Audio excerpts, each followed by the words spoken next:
Friends, कल 23 फरवरी 2022 को उत्तर प्रदेश की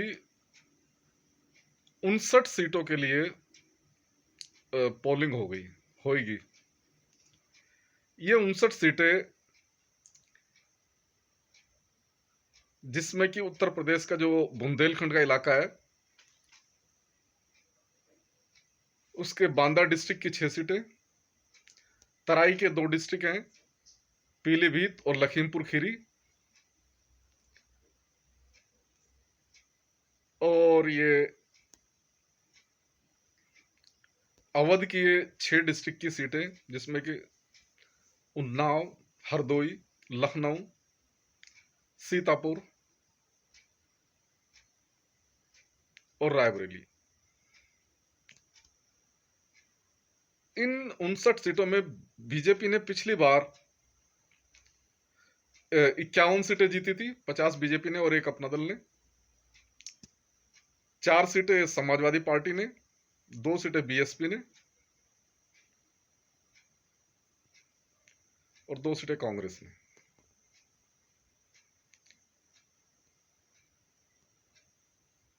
इस बार का जो ये कंपटीशन है, ये बहुत ही इस टाइम बड़े रोमांचक दौर में पहुंच गया उत्तर प्रदेश का ये,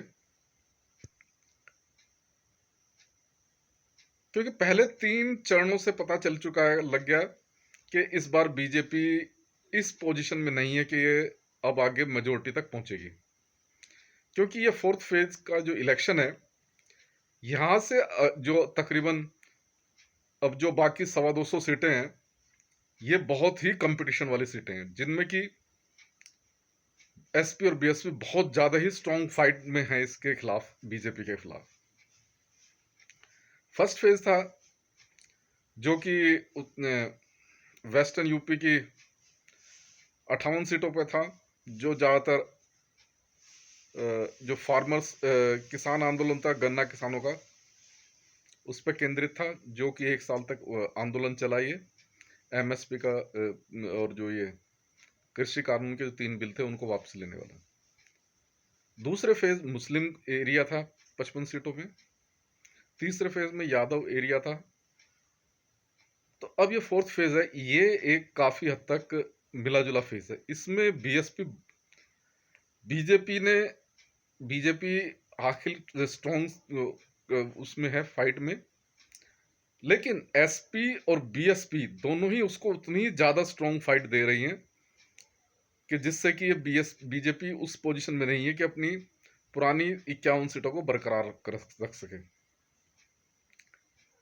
खास करके जो ये लखीमपुर खीरी का डिस्ट्रिक्ट है, लखीमपुर खीरी की जो सीटें हैं, बांदा डिस्ट्रिक्ट, लखीमपुर खीरी, बांदा, पीलीभीत, इसमें बीजेपी के लिए बहुत मुश्किल हो रही है।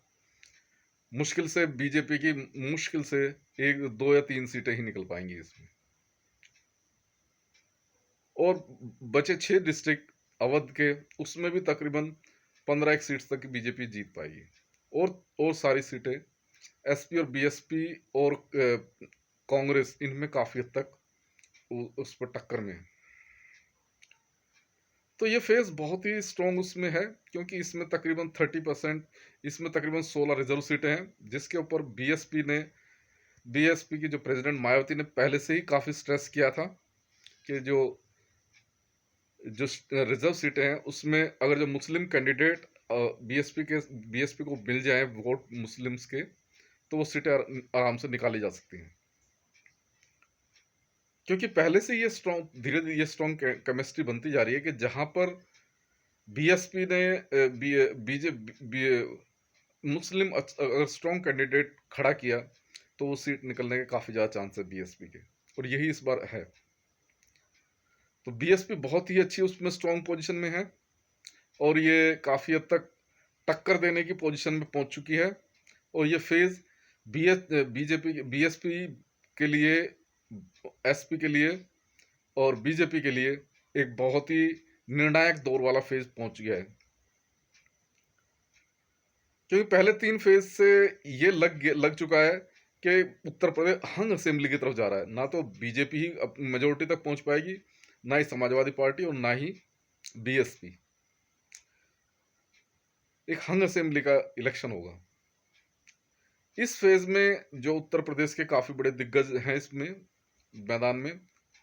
दूसरा एक ये लखीमपुर खीरी है इसमें डिस्ट्रिक्ट, जिसमें कि वो अजय कुमार मिश्रा टैनी का जो केस है, जिन्होंने किसानों को कुचल दिया था, तो उन पे जो केस है, जो उनके लड़के पर आशीष टैनी पे,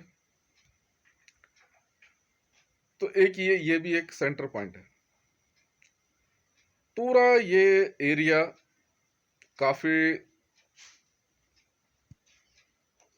उसमें है कि यहाँ पे काफी अच्छी एजुकेशन में है, और सारा एक एक उत्तर प्रदेश का उभरता हुआ एरिया है ये।